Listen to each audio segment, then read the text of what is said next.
Welcome back. I'm glad you're still with us. The Kickstarter discussion, we are looking at what next for the health workforce and all investments therein in Uganda in light of the 90-day review that has been occasioned upon the global south, mainly by the Trump administration as it seeks to put America first. Maybe when we hear America first, does that ignite the kind of patriotism that we should also say Uganda first, Africa first, to begin to think about critical interventions and the search for solutions with Africa and Uganda in mind. On set this morning, I have a very inspirational youth who are talking about these matters in a way that ought to be amplified. And I have with me Dr. Judith Nalukwago. She's a health worker, a dental surgeon to be specific, with a C-Care franchise. And I also have with me John Paul Kafko, a program manager at the Youth for Tax Justice Network, as well as Her Excellency, the President, Dr. Shamim Nambasa. I say that because many might not be initiated to your previous role as the President at Makerere University, but that is something and a discussion for another day. In light of the aid that is in question here, in 2024, which is just last year, the United States extended $471 million, that is 1.7 trillion Uganda shillings, funding to the Ugandan health sector alone. And of that money, 1.5 trillion went into the PEPFAR arrangement, as you have ably espoused that. And according to the Ministry of Health, between 1.5 million and 2 million people have succumbed to HIV/AIDS-related ailments since 1982, when the first 2 cases were identified along the shores of Lake Victoria. This context tells us that the HIV fight does not deserve any loopholes, does not deserve any shocks, because that has the probability of sending us back. And this is a place we don't want to go when we have infections rising as a result of people who are unable to seek treatment. Let me ask Dr. Nalukwago, other implementing partners, when it comes to aid, Uganda does receive a lot of aid from Denmark, Norway, the UK. Is it possible that within the 90-day review, the amount of money that could be coming from these other partners can sufficiently fill the gap, or they can up it a little bit to allow for that transition to happen as we seek for a sustainable solution? I'm sure they understand what a shock is. They can say, okay, let's manage this for you as you deal with this particular shock. Is that anything that can be even thought about? And I don't think we should think about it, because one, we do not pay taxes to those governments. We Ugandans pay taxes to our government. Right. So we should not be thinking of our neighbors helping us when you have a problem. When you have a problem, you first look into yourself, how do I solve it, before looking at a neighbor. So we do not expect the government of UK to get its budget, its constrained budget, because they also have citizens that pay taxes. That's right. And they have to construct for them roads, etc., etc. We do not expect them, because Uganda has gotten a problem, that they should go and look for supplementary budgets so that to supplement the health care system of Uganda. That would be unfair for us, that would be unfair for them. It's us, the people of Uganda, it's the government of Uganda that has to look into itself. How do we prioritize? How do we shift monies here and there to make sure that the health sector is cared for? Because we've seen so many times when there is an emergency, like my colleague said, there is always a supplementary budget. We have an emergency at the moment. We had a supplementary budget asking for, the State House was asking for some money, I think a few weeks back, to buy the president new cars, to also it was about a classified budget. If we can have a supplementary for that, why don't we have a supplementary to support Ugandans who are living with HIV? Because some of these are actually health workers who acquired these infections through treating patients. That is right. Exactly. Some of these are young people who were not careless at all, but they got transmission from their parents. So, and all these Ugandans pay taxes to the government of Uganda. So it's about prioritizing, shifting money from one budget area to another budget vote so that people can be able to acquire medicines. Because me, I do not look at UK. What if they do not give us that money? What happens? Are we going to leave Ugandans to die? So we have to look within our own budget and probably postpone some things and have, because this is an emergency, by the way, very, very big emergency, which we have to look at with critical eyes and give it the attention it deserves. We are going to have 20,000 Ugandans losing their jobs. What does, I've seen the minister, the permanent secretary, Minister of Health, sent, they had a meeting with DHOs, District Health Officers, yes, plus hospital directors, and she was saying they should look into the employment contracts these people had with these implementing partners to see which people can they take on. But of course they mentioned only critical people whose salaries, it was clear, the salaries have to be manageable. If you've been earning 20 million and above, my friend, you're going to the streets. So we are going to look at all those people losing jobs, and also the minister, the PS also at the same time, it was clear that viral load examination is not going to be a critical area they are going to look at. But remember, viral load is where we have discordant couples, you know them, people who one person is living with HIV, the other person doesn't have. It's what we use so that these couples can stay together without transmitting HIV to each other. So if that is not going to be a priority, you are going to see more infections. Yes, more transmission between couples, between children and all that. So the minister, the PS and the government at large has to look into its budget and transfer votes from one vote to another so that to handle this critical condition at the moment. De facto Minister for Health. Yes, please. Right now, if the National Unity Platform were to offer an alternative policy paper on how to not only engage in this particular transition, the 90-day review period, but even after, what would it look like? Thank you very much. I want to first of all start by saying that I don't like and I wouldn't want for us to take the conversation to how then can the other funders start to adjust. You know, we can't make our emergencies their urgency. That is right. Yes, and it is time for us to start to have these serious conversations. I'm not very happy that the US did what they did, but maybe it is an eye-opener. It is an eye-opener for us to go back and see, as the government of Uganda, where are our priorities? First and foremost, we have seen the Lubowa Hospital project, which should be an example, since 2017. Year in, year out, we are putting money into that project, which we would have expected to uplift our health sector. But we are not seeing that, but we continue to spend money there. For many Ugandans that may not know, CIPLA, or which is now known as QSIL, which is a producer of ARVs that continue to serve Africa, Uganda, and some parts of Africa, in West Africa, Central Africa, and all around there, is situated or is seated in Uganda. But then it is embarrassing that we are now dealing with a crisis that because the US has withdrawn aid, we have a manufacturer of ARVs in our country, but we are going to have Ugandans who are dying because we do not have access to medicines that we manufacture. He's a CIPLA, it's a private entity? Yes, it is a private entity, but how are we then using that? Why are we buying shares in local industries and whatever they do, but CIPLA has been here and we've not had such kinds of conversations? And it has been listed. And it has been, Okay. So these are the kinds of conversations that we are supposed to have. And so then it goes back to we as Ugandans. And now I want to answer your question that what would be our alternative? It is time for us to realign our priorities. It is time for us to go back and sit on paper and say, why are we giving State House a supplementary budget of 2 billion for them to buy cars for the president's convoy? Why are we spending money to pay all these RDCs, to pay RCCs, to pay assistant deputy RDCs? So it is time for us to go back to table and realign our priorities. It is time for us to pick money from parts of the budget that are not critical and put them to where they are critical. And it is time for us to actually see that, can we survive as the Ugandan government? Can we fix our revenue leaks?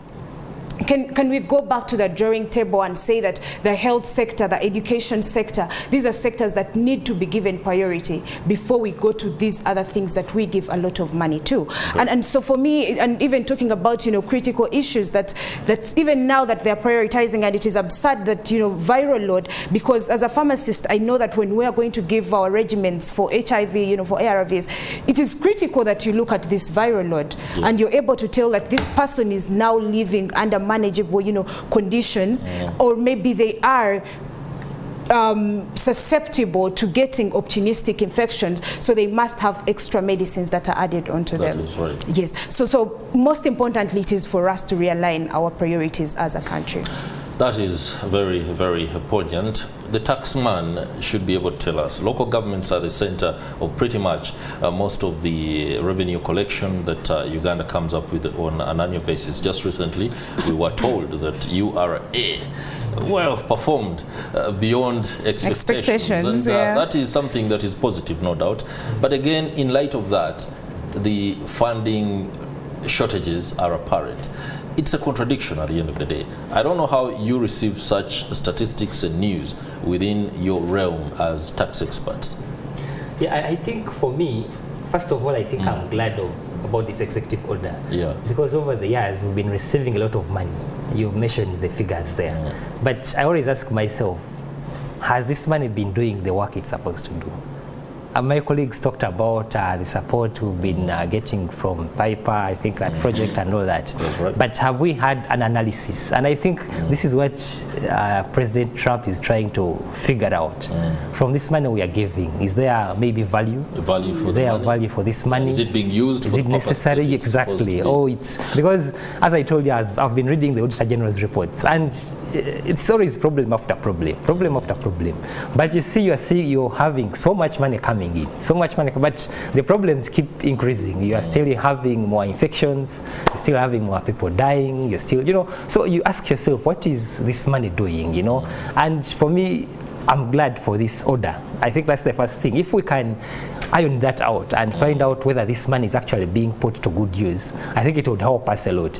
But then secondly, speaking about the budget you just pointed out, I think for this financial year, let me just use the example for this financial year. I think it's our budget is about 72 trillion, but 57% of that budget is going to be used for debt, paying debt and interest. And that's about, I think, 41 trillion. Then, going by the IGG's figures, as I mentioned, we lose about 10 trillion in corruption. So just assuming that we're also going to lose, because 10 trillion this financial, because you know the IGG made a lot of recommendations. I'm not seeing any of them being put in place or being put into, you know. So let's just assume that we are going to lose another 10 trillion in corruption. That you add that onto the 41 trillion, which is going to be spent on debt repayment, on debt and interest and all that. So that's about 51 trillion. Now, remember, I think the URA target, I'm glad we met the half-year target, but the target for the financial year is about 32 trillion. And last financial year, we were not able to hit it. It was about, I think, 29 trillion, but URA wasn't successful. But now it has been increased to 32 trillion. So what's the likelihood that we are going to hit that target? Is the fact that the half year, going by the positive showing for the half year, is that anything that can offer? Yeah, but usually they hit the half year. Usually. So usually. This is a ritual. Exactly. So usually, what happens? Nothing to write home about. Maybe Ugandans are rich in the first half. So usually something happens as they are. Yes, yeah, I don't know what happens, but usually they do. At least for the times I've been following, usually they do. They always hit the half year. So when you look at this, where are we getting this money to fund this budget? I was reading the health budget is, I think, 8%. Yeah. That is, I think you said, I think 1.4 just trillion. 8% of the entire budget. So where are we going to get this money? We are already in deficit. That means we are either going to end up borrowing more, or relying on aid, which is also now one of the biggest funder who is telling us now, you know, we can no longer do this probably. So you're going to end up in a cycle of debt. Already it's taking up a huge chunk of our budget. So I feel that we already, from budget-wise, it's already a mess. And for me, it's always looking inward. The money we are losing, how are we closing these loopholes and all that. So for me, I think that's where we should be concentrating. Okay. Yeah. Interesting there. Of course, this is a topic that will continue to make headlines in the country in the days to come until after the 90 days are done. And then after that, we do hope actually that the review is either... We hope so. I don't know how to... We should prepare for the worst. But we should be able, like you said, to prepare for the worst. Whether technocrats are actually preparing for the worst is also another question altogether. Our history and experiences as a country tend to demonstrate that as we people are grappling with something, the technocrats are thinking about their next vacation and trip. Okay, now, gentlemen and ladies, there is a lot that is happening across the region. We as a nation are trying to come to terms with so many things, including this. As I speak right now, the tinderbox that is the Democratic Republic of Congo is flaring. And interventions, although Uganda is not on the spot as we speak, the attack on the embassy in Kinshasa does speak a lot. And if anyone cares to look deeper into the matter, maybe Uganda could be in the same position as Rwanda finds itself in. But that is not the case for mention today. The case for mention is how conflict resolution is affecting the ability of governments within the region to actually concentrate on what should be the priority areas for their people.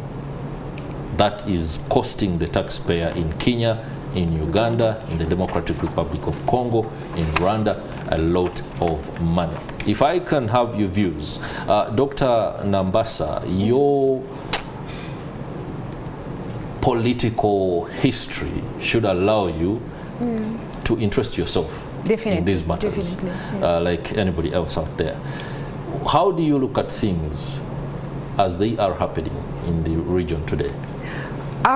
First and foremost, I would want to say that as a young leader and as one that is looking forward to be in charge of this country anytime soon, it should concern me, and it actually does concern me, that it matters what happens in the DRC, what happens in Sudan, what happens in Kenya, what happens in Rwanda, you know, in our neighborhood, or let me say in the East African community, because if we are looking at having the East African community, if we are, you know, looking forward to having open borders, we're looking to have open trade and across everywhere else. But for me, the most important question then is, as Uganda, what is our role in what is happening in the DRC? Do we still consider ourselves as the unifying factor in such a case? Can we be considered to be a neutral ground for the M23 to sit down, and then maybe the, you know, the government of Tshisekedi and you know, expect Uganda to be an intermediate that is going to be neutral and be able to put these issues to table and come up with solutions? But then if we are seeing our embassy in Kinshasa being attacked, it then speaks volumes. It then means that what then is our role in this that is happening? Are we still trusted to be a unifying factor? I definitely know that everyone can tell that it is a no, because then if we were expected to be that, we wouldn't be a target. But that means if they can attack the embassy, if it were one of us, then maybe we would be in a situation that we can't explain as of today. But for me, the most important question is, what is in it for us to lose or gain in whatever is happening in the DRC? We would expect the government to provide us with information on what trade has been happening between Uganda and the DRC. What is our revenue that we have been getting from there? What do we take to DRC? What are we selling there? What are we buying from there? So I would expect that our leaders are demanding for such kinds of information at this moment, at this particular point in time, for us to be able to see and assess that what is in it for us to lose or gain. But then most importantly is that whatever is happening in DRC, it is just happening in Kasese here. I mean, DRC is at, you know, Kasese is at the border. So it means, and then it needs for us to develop that kind of central nervous system that people in Kampala still feel that it is far away, but it is so close. But then also it is time for us to assess issues of ethnicity, that it is continuing to boil, but then it will come to a point where it is now out of control. But then it means that even we as ourselves, and I think for me, it is time for us to have conversations around how we are handling the refugee issue. because I've seen quite a number of sentiments coming out about the Eritreans that are, you know, very many, and the Somalis in Kansanga. I've seen people in Machide complaining. I've seen people complaining about the Chinese. So these are things that keep on growing little by little. It is a time bomb that at one point it is going to burst. It is going to, you know, bombard. And so we need to look at what is happening in DRC as a lesson for us Ugandans to be able to pick from. And still I want to conclude by talking about the foreign aid. Foreign aid, yeah. Yes. So do we see these foreigners coming through to help us, or is it that whenever their interests are being served, then it doesn't matter what is happening to us? So it is also something that we need to have conversations around. That's a good context. Mr. Kafko, the trade imperative in conflict is one that we cannot shy away from. The Democratic Republic of Congo has only of late been included into the East African community, and the hope for the proponents of integration is that there's a huge bucket that must be tapped. That means we should be able to focus more on what we export, but there seems to be a lot more focus on what we extract, not import from the Democratic Republic of Congo than what we can export. And that is a question that is both economic and political. The amount of tax revenue that would emerge from that would be able to help us deal with the challenges, including the ones that Washington is occasioning upon us. But there we are, like she says, we are playing with issues, and then at the end of the day there is a lack and a deficit of trust for Uganda to be seen as an interlocutor. How do we make the best in order to resolve this long-standing issue? Okay, thank you. I think just to mention that, you know, it's ironic that DRC is one of the richest countries in terms of minerals on the continent. Like, there is quite a lot in the world. Thank you for that one. Yeah. And, you know, it's just ironic that you are now merging to this entire conflict. You know, someone was analyzing on X, I think, that how come that DRC, first of all, it's a very big country. It has a very huge population. The satire its economy is very big. You know, how is it that a small rebel with a small army or a small group of rebels can come in and destabilize it, and, you know, with such huge potential and all that? For me, at the end of the day, for me, it just goes back to the Pan-Africanism that we have in us. You know, for me, Ubuntu. The Ubuntu we have in us. I used to study so much the colonialism, how the white people partitioned Africa, how they fought for Africa. You know, they had their conflicts within them, but when it came to Africa, they sat down and they agreed. They said, okay, let British take these countries, let the Portuguese take this, let the Belgians take this. You know, they agreed on that. And for me, I think that as Africans, we should be able to agree on some things, in as much as we agree on so many things, but issues especially to do with trade, issues to do with economic development. Those are things we should be sitting down to agree upon, just like the white man did. For them, they have so many disagreements, and you can even see it right now, USA and China. You see, okay, they have some disagreements, but there are some things they will sit down and agree upon. Especially things connected to trade, things to do with economic. So for me, I think that it just goes back. It's not just about Uganda, because we are in this, we are now in this big space. We cannot isolate ourselves. We have to be working with other countries, and we have to ensure that we agree on some of these things. If Congo has this potential, why can't we resolve this conflict? Because Congo can help all of us. It can at the end of the day. There's just a lot we can get from them. There's a lot of products we can sell them. We can. So for me, I think we have to sit down, and I'm just looking at, I don't know, because incidentally Congo is in both SADC and EAC.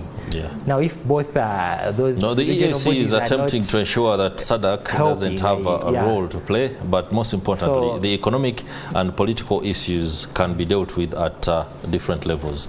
The coalition SADC and EAC might stay political, then the economic integration can be ours, so that we can pull off all those advantages that come with the market that is the DRC.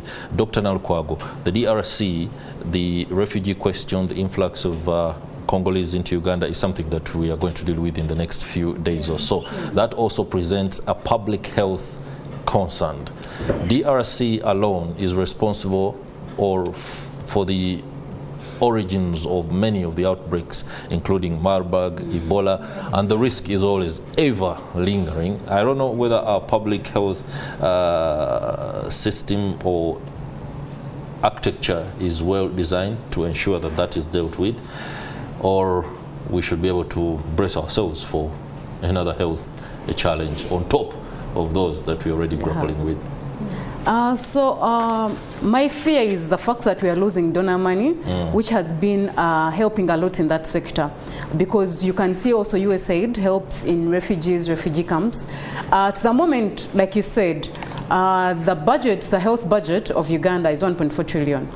And donor money through USAID is around 1.7 trillion. You can imagine donor money is more than our budget that we budget for that ministry. So basically we are reliant on that money 100%. If we don't have it, we are going to go into shambles. So at the moment you're having a lot of refugees coming in from Congo. But the major issue is to address the problem in Congo. The problem in Congo is there is a lot of ethnic and tribal issues in Congo at the moment. You see, those issues are there. There are so many countries with those issues. But the challenge with Congo is, what does Congo have? Because there are so many external political factors that escalate what is happening in the DRC. Yes, there are so many people who have interests, because when you look at Congo, 80% of the population lives on the eastern side of Congo, eastern side of River Congo. And this other side that is next to Uganda, the western side, it is the richest part of Congo. Actually, it supports the economy of Congo through the minerals. So that is why there are a lot of militia groups in that area, because of course they want to break away and be having the biggest part of the money. And then there's a lot of international interest in that, in the minerals and all that. So they escalate whatever is happening in Congo. So us as East Africans, us as a country, especially Uganda, which is at risk of 1, so many refugees, 2, so many diseases, 3, of course, with all those people coming in, that means we have to rationalize, put money, into those areas for the refugees. We have to make sure that, one is, how do we solve the problem in Congo with the government of Congo, not as us, not us taking our military to those forests of Congo without the government of Congo knowing. Then how do we address the health crisis that is going to cause? So like I said, we have to realign. Now we have an emergency of donor money being cut off. At the same time, we have an emergency of refugees with potential of disease outbreaks coming in the country. So how do we realign some money to look at those emergencies that are coming in? Because that is where supplementary budgets should be going. And that is where we propose that let's sit down and realign some of the budgets, and we postpone areas that are not critical and look at this area that is critical, so that we can protect Ugandans. We can also protect our brothers and sisters from Congo, because never know what happens to Uganda. Also, us in the 1980s, we had those problems. Had those issues, and we were fleeing to Congo, to Rwanda, to Kenya. So we need to protect them, because you never know. Even Uganda, we are unstable. Anytime, anything can happen. All right. Thank you very much, Dr. Nalukwago. We shall be going for a break. When we return, this conversation will be put to wraps, and Morning at NTV will look at an aspect that should be one that interests everyone, okusala stress. With interesting there, banks, financial institutions, and communications companies do use your daily challenges and experiences to find solutions that should be able to ease your life. On Morning at NTV, we are glad to amplify these and a lot other stories. Do stay with us. We'll be right back.